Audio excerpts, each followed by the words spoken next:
नमस्कार, मैं राजवीर सिंह सोलंकी विकासशील भारत के लिए हमारे साथ स्वामी जी हैं। सबसे पहले स्वामी जी मैंने वीडियो पे देखा है, पहली बार आपका परिचय चाहूँगा मैं अपने विकासशील भारत पर। धन्यवाद। आपका परिचय मिल जाए हमें थोड़ा सा एक बार। स्वामी हर्षानंद कहते हैं शरीर को ये शरीर तो पंच महाभूत से निर्मित है।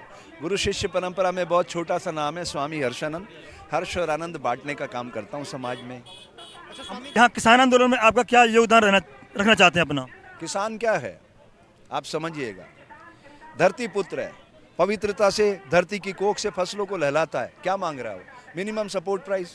अरे दुनिया की सारी सरकार देना चाहती है इसको तो। बात तो सुनो, दुनिया की सारी वस्तुओं की कीमत बेचने वाले तय करते हैं, किसान की फसल की कीमत खरीदने वाला तय कर रहा है, बिना ये जाने कि उसकी उत्पादन लागत भी निकली या नहीं।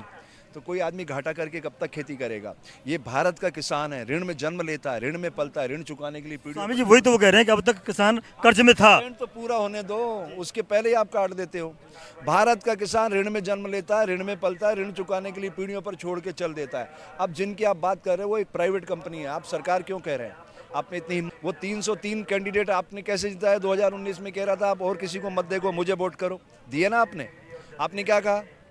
हम आपको वोट देंगे। उसने क्या कहा? सबका साथ, सबका विकास, सबका विश्वास। कहाँ खो गया? आपकी जेब में आए 15 लाख रुपए? मुझे तो नहीं आए। उनका आपके पास आए क्या 15 लाख रुपए? जुमला था, बता दिया उन्होंने। आपकी तरफ से कुछ एक कमेंट उसने 2 करोड़ रुपए, 2 करोड़ बच्चों को रोजगार देने का वादा किया था।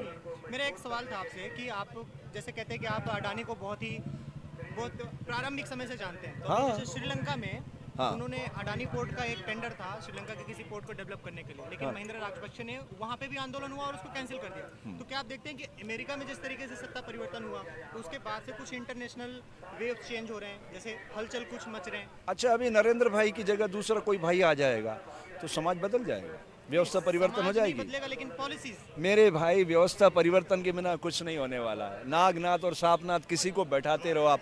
भारत में लोकतंत्र एक कदम भी आगे नहीं बढ़ा अभी तक। किधर है लोकतंत्र? ये लोकतंत्र है?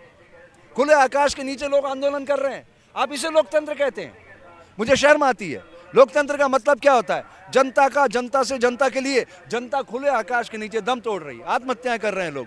और हमारी प्राइवेट कंपनी क्या कहती है? ये खालिस्तानी है, आतंकवादी है, पाकिस्तान प्रायोजित है। ये लोकतंत्र कहते हो? स्वामी जी माननीय राजनाथ सिंह जी ने इन शब्दों का पुरजोर खंडन किया है। राजनाथ सिंह? खंडन किया इन शब्दों का। क्या माननीय राजनाथ सिंह? क्या क्या शब्द इस्तेमाल किया आपने? माननीय राजनाथ सिंह जी ने इन शब्दों का खंडन किया है। अच्छा, वो मंत्रालय में है तो एक आप समझिए, राजनाथ सिंह क्या है इस समय? रक्षा मंत्री हैं। उसका दायित्व क्या है? इसको अंतर्राष्ट्रीय सीमा बनवा देना।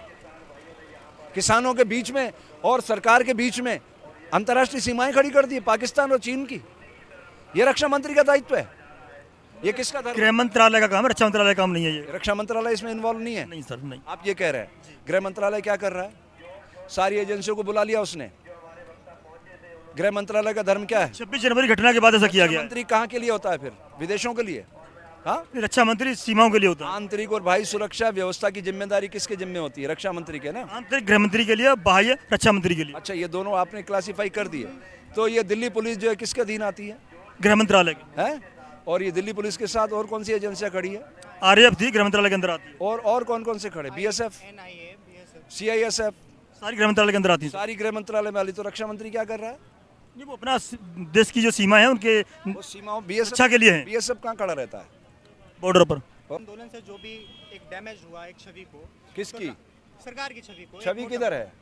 किसकी छवि है? वो जो अपने मन में छवि अरे बना के भाई, बैठे वो वैसी मानसिक छवि। रूप से एक बीमार आदमी है, उसको अच्छी चिकित्सा की आप जरूरत जैसे आप है। संत हैं तो इसलिए आपसे मेरा एक सवाल था कि राम मंदिर के नाम पे घर घर से चंदा वसूला जा रहा है, कहीं कहीं वेमना जैसे मंदसौर में वेमनस फैलाया गया, तो आपको लगता है क्या डैमेज कंट्रोल का एक तरीका है या फिर से एक जो पोलराइजेशन का एक तरीका है? क्योंकि आप संत हैं, आप खुद ही जानते हैं राम जन्मभूमि न्यास के पास कांग्रेस ने क्या किया इस देश में? मुसलमानों को टारगेट किया ना। क्या करती थी कांग्रेस? उसी के प्रतिशोध से तो ये पैदा हुई है पार्टी। आरएसएस कहाँ से निकली? वो तो कट्टर कांग्रेसी था हड़केवार। 1925 में जब उसने सपना देखा एक दिन आएगा मैं इसको नस्तानाबूद कर दूंगा, क्या सपना देखा उसने? यही तो देखा। उसको मौका कब मिला? 2014 में उस विचार को मौका मिला। 2014 में आगे इंडिपेंडेंट होके। अभी कितने इनके पास? 303। ये उसका अहंकार है। अगर मान लीजिए 270 होते और बहुमत के लिए 273 चाहिए, तब इनकी स्थिति क्या होती? अकालियों को छोड़ देते? कभी नहीं। शिवसेना को छोड़ देते, उनके घुटनों के बल घुटते ये झुकते कि साहब हमारी सरकार बचा लो। ये होती है सत्ता की ताकत। तैयार है, हाँ? वार्ता करने के लिए तैयार 11 बार हुई है सरकार। सरकार किधर है? किंतु किसान अड़ियल रुख अपनाए हुए थे। किधर है? प्राइवेट कंपनी है नाग। आप लिख लो, सरकार होती ना भाई साहब। लोकतंत्र से चुनी गई सरकार, ऐसा नहीं कहते आप। किधर है? 2019 आप पत्रकार होकर के गलत प्रश्न पूछ रहे हो। 2019 में उसने कहा कि आप मेरे प्रतिनिधि मत देखो, मुझे देखो, मैं चुनाव लड़ रहा हूँ।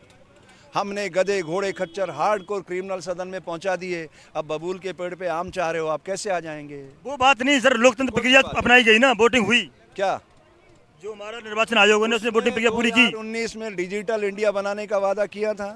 कितने दिन चुनाव हुए लोकसभा के भाई? 2019 में कितने दिन चुनाव हुए? हाँ, तकरीबन 1.5-2 महीने का पूरा 39 दिन। और डिजिटल तकनीक से कितनी देर में आप सूचनाओं को स्प्रे करते हो? डिजिटल वोट भाई साहब 10 मिनट के अंदर चुनाव हो सकता है, 10 मिनट के अंदर। ये लोकतंत्र है। अगर लोकतंत्र को मजबूत बनाना तो आपको ये सारी गलतियां समाज के सामने लाना चाहिए। अमेरिका से ज़्यादा चुनावी बजट भारत में है। वो दुनिया का सबसे बड़ा थानेदार है अमेरिका।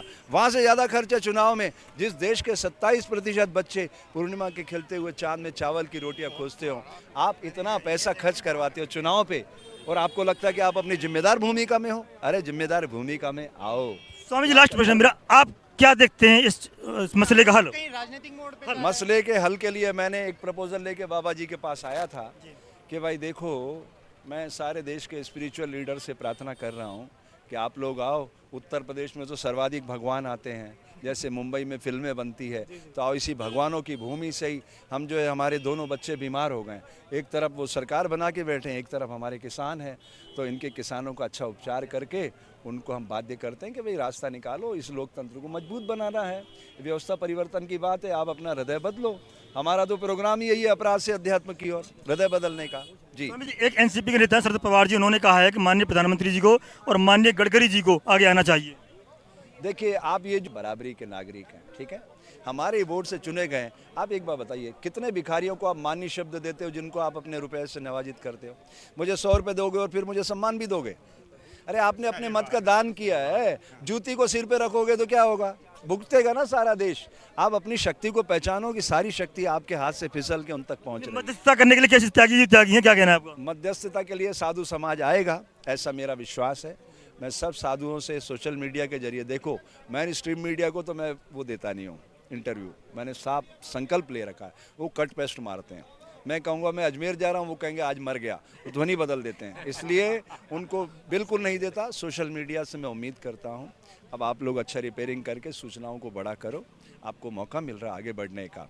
और सारे साधु समाज से सोशल मीडिया के जरिए मैं प्रार्थना करता हूँ, आप लोग आओ उत्तर प्रदेश की धरती पे, गाजीपुर में आओ, हम सब मिलकर प्रकृति से प्रार्थना करते हैं।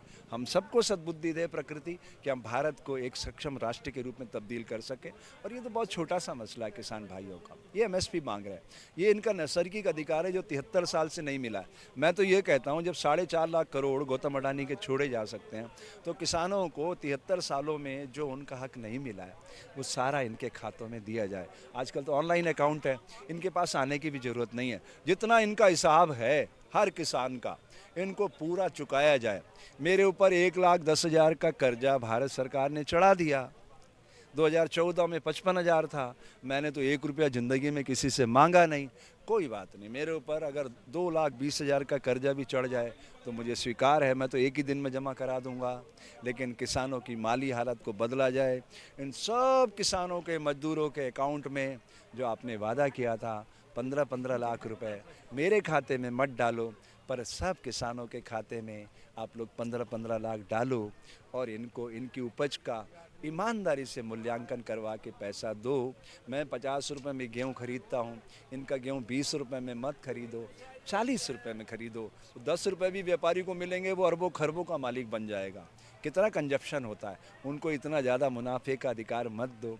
जो किसान धरती पुत्र है, फसलें लहलाता है, परिश्रम करता है, प्रकृति से जुड़ता है, उससे प्यार करता है, उसको उसका हक दो भाई। इसमें मेरा, आपका, समाज का, मानवता का कल्याण छुपा हुआ है। जय हिंद। स्वामी जी, अंत में बस क्या संदेश रहेगा आपका? मेरा यही तो संदेश है, और जैसे क्या आप संदेश संत दूं? हैं, समाज में तो बहुत ज़्यादा वैमनस्यता है, धर्म को लेके, मत को लेके, संप्रदाय को लेके। वो समझते हैं कि भगवा यानी आक्रामकता का एक प्रतीक बन गया है। तो आप एक भगवा वस्त्र में हैं, आप अपने सुर से, जैसे क्योंकि आप बताते कि आपका संघ से भी रिश्ता रहा, तो मैं आपके मुख से सुनना चाहता हूँ कि भारतीय समाज को आपका क्या संदेश होगा? हमारे ज़माने में ऐसे लोग थे, बाबा साहब नातोजी, कुशाभाऊ जी ठाकरे, हमारे लाल कृष्ण अडवाणी, मौनी बाबा, ये हमारे बौद्धिक प्रमुख हुआ करते थे।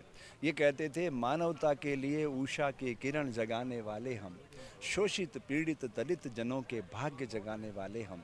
ये कहते थे बेटा जब हमें मौका मिलेगा ना सरकार में आने का, हम कांग्रेस से बहुत अच्छा शासन देंगे और देश के अंतिम व्यक्ति तक आज़ादी की किरणों को पहुंचाएंगे और उनके भीतर सुप्त विवेकानंद को जगाएंगे और एक नया भारत बनाएंगे जो दुनिया को एक नई रोशनी के साथ जोड़ेगा। ऐसा भाव था उनका।